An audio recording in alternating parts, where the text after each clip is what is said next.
llega hasta ustedes por Telecanal 28, por todas nuestras redes sociales, y les invitamos a que se suscriban a nuestro canal de YouTube para que obtengan estos y otros contenidos que hemos dejado. General, buenas tardes. Buenas tardes, conociendo y analizando lo que es el contexto internacional y cómo ese contexto internacional se ha ido sobredimensionando producto de que parece que el mundo se está descomponiendo. Así es, y aquí vamos a tratar esta tarde génesis del conflicto Israel-Hamás. Es un tema que se ha debatido últimamente y que en el día de hoy pues nuestros televidentes tienen la oportunidad de ver los detalles. Cuando hablamos de la génesis de algo, nos vamos a los inicios. Ahora mismo, con un conflicto en Ucrania, Rusia, pensamos que ahí se iba a quedar el asunto. Pero ¿qué ha pasado? Que ahora tenemos un conflicto en el Medio Oriente, en un lugar histórico llamado Gaza, la Franja de Gaza, que no es una franja de estos días, ni de, podríamos decir, 100 años o 200 años. Es una franja milenaria, por donde han pasado diferentes pueblos y civilizaciones, comenzando con los asirios. Pasaron por ahí los romanos, pasaron los árabes, pasaron los otomanos, pasaron los británicos. Y hay conflicto, siguen conflicto. Una franja prácticamente que ha sido un dolor de cabeza desde los tiempos milenarios y que hoy está en un conflicto y es tendencia en el ámbito de lo que son los noticieros internacionales. Hablar de Gaza es hablar ahora mismo de que la humanidad se está degradando, de que los seres humanos no tienen esa calidad, esa esperanza de ver un mañana mejor, un futuro más promisorio. ¿Qué está pasando con la humanidad? Vamos a decir que la Franja de Gaza es un pequeño territorio, un pequeño enclave de una población árabe palestina en un espacio de unos 352 kilómetros cuadrados, que tiene una longitud de 41 kilómetros por 12 kilómetros en el norte y 6 kilómetros en el sur, con una población de unos 2.3 millones de habitantes. ¿Y qué está pasando en esa región? Pero vamos a ver qué pasó desde sus inicios. ¿Quiénes fueron los primeros habitantes de esa franja de Gaza, por la cual dos entidades, dos poblaciones, dos comunidades hoy se debaten por un espacio territorial o por la existencia de una raza? La Franja de Gaza, que dentro de sus primeros habitantes estaba comprendida entre lo que era la provincia de Judea al sur, y dentro de esa provincia de Judea está integrada Gaza, o estaba integrada Gaza, y la provincia de Israel en el norte, en lo que fue el imperio bizantino romano. Esa franja de Gaza se tiene históricamente sus primeros pobladores, los filisteos, que eran unas tribus de las 12 tribus del mar. Se cree que llegaron por el mar Egeo, pero estudios antropológicos han demostrado que es probable que vinieran de Creta, de la isla de Creta, o de Italia, o de España, que tuvieran un origen europeo. Esta pequeña franja, como debemos recordar desde el punto de vista escatológico, fue disputada por judíos y filisteos. Debemos recordar que hubo un enfrentamiento entre Goliat y David, precisamente porque eran dos pueblos que históricamente se debatían por una ocupación de un espacio. Ahora, conocemos los palestinos recientemente, pero ¿son los palestinos herederos de los filisteos? No podemos decir que sí.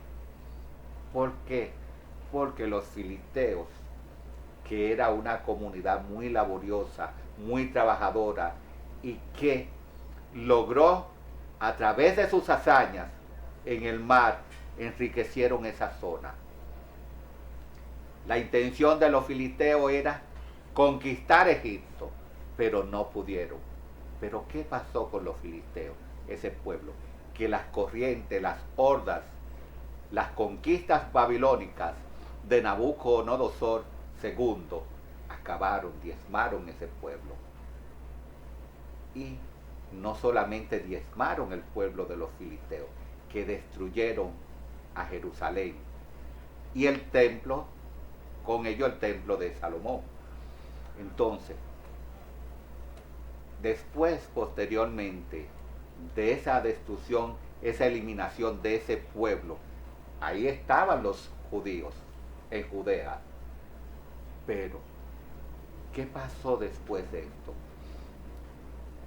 Los romanos, con Adriano, en el siglo II, específicamente en el 135, tuvo también problemas con los judíos y erradicó esa comunidad judía de Judea y le cambió el nombre a Judea por Palestina en el 135 después de Cristo. En ese sentido, a través de una confrontación, conflictos con el pueblo judío, el conflicto de Bar Kokhba, Adriano erradicó y eliminó y exilió a esa población judía, la cual desapareció del entorno. Y es entonces cuando aprovechan algunos pueblos, por ejemplo, los árabes de Arabia Saudita, los árabes de Jordania, de Egipto y otros pueblos más, y conforman y se integran a lo que es Gaza. Y ahí se va formando una nueva comunidad que entiende que tiene un derecho ancestral. Pero, ¿qué resulta? Que en el año 638 hay una incursión de los del califato maya, califato musulmán totalmente, este califato que procedía precisamente del norte del Cáucaso, al lado de Rusia, implementó lo que es el Islam. Eran esclavos estos de los egipcios, y con motivo de eso se le impuso el Islam como religión, pero fueron los más beneficiados del Islam, y le cambiaron precisamente ese nombre de Palestina por Filistina. Es un recordatorio a lo que es los filisteos, y debemos recordar dentro de esa génesis que ya el historiador Heródoto, nombrado por Cicerón como historiador, ya en el siglo V se había referido a una región llamada Palestina, que significa tierra de filisteos. Una región comprendida entre Siria y Egipto. Pero todas estas vueltas que estamos dando, ¿dónde están los judíos si Adriano lo desapareció? Bueno, en los años de 1870 comienzan unos nuevos pensamientos del sionismo. El más destacado de esto es Theodor Herzl, que escribió una obra en 1895 llamado El Estado Judío. Pero hay otros autores anterior a él, como lo es Moses Hess y otro llamado León Kersey. En ese sentido, estos empezaron a enarbolar un concepto de nacionalidad, un sentimiento patrio, y fueron ocupando pequeños espacios en Palestina a través de compras de terreno. Esos espacios eran cenagosos, eran pantanos, y ellos sembraban eucalipto precisamente para secar esos pantanos. Pues comenzó la prosperidad en Palestina, y eso trajo como resultado la migración, porque se convirtió en una pequeña Mesopotamia. Entonces, ¿qué pasó a partir de ahí? En el 1917, después de la Primera Guerra Mundial, como resultado de ello, el Imperio Otomano, que era quien regía la zona, esa región perdió. Y pasa ese espacio, esa porción de Palestina y de Jerusalén bajo el control de los británicos. Los británicos, a través de su secretario de Interior, su ministro de Interior, como se le llama ahora, Arthur Balfour, le envía una carta a los judíos que manejan el poder económico, haciéndole saber que su majestad era garante de buenas condiciones para que la nación judía se estableciera en ese espacio. Pero esto le sirvió de ala a la nación judía y al sionismo, que tenía grandes enfrentamientos con las autoridades británicas. Y es precisamente en el año 47 cuando surge, a través de la resolución 181, lo que es el Estado judío. Pero ¿por qué no surgió el Estado palestino de la misma manera, cuando la intención era 2 estados para cada nación, un estado? Los palestinos y los hebreos. Un estado palestino y un estado, porque la comunidad árabe no aceptó en ningún momento la pertenencia en los territorios que habían sido conquistados por los árabes de una comunidad hebrea. Ya en el mismo 48, Egipto invade ese espacio que ocupaba los judíos después de haberse proclamado en el 48 su independencia con el Estado de Israel. 48 se apodera y conquista Gaza, Egipto, y posteriormente los israelíes, apoyados por Gran Bretaña y Francia, arremeten contra Egipto y logran sacar a Egipto de los territorios. Y no solo eso, que Israel ocupa no solo Gaza, sino también gran parte del Sinaí. Pero al año siguiente, en el 49, Israel precisamente se va retirando de esos espacios y se continúan las guerras y los conflictos. Y vamos a hablar de lo más reciente, lo que ha pasado, lo que sucedió el 7 de octubre. Hubo paz, la paz de Oslo, la conocemos, del 1993, que hubo dos intentos de paz. Pero anterior a eso, podemos decir, como antesala a la paz de Oslo, hubo la Conferencia de Madrid en octubre del 1991, con una intención de llegar a un acuerdo. Y hubo grandes avances, pero, como dice el refrán, hay intereses muy marcados a nivel regional para que no se llegue a un acuerdo. ¿Quieren todos los estados árabes en verdad que exista un estado palestino? ¿O solamente se oponen al Estado de Israel en su existencia? Lo que pasó el 7 de octubre, para no seguir profundizando en lo que es el género, todavía ha dejado un desconcierto en el mundo, en el pensamiento de los analistas internacionales, de los analistas geopolíticos, de los analistas de seguridad y defensa.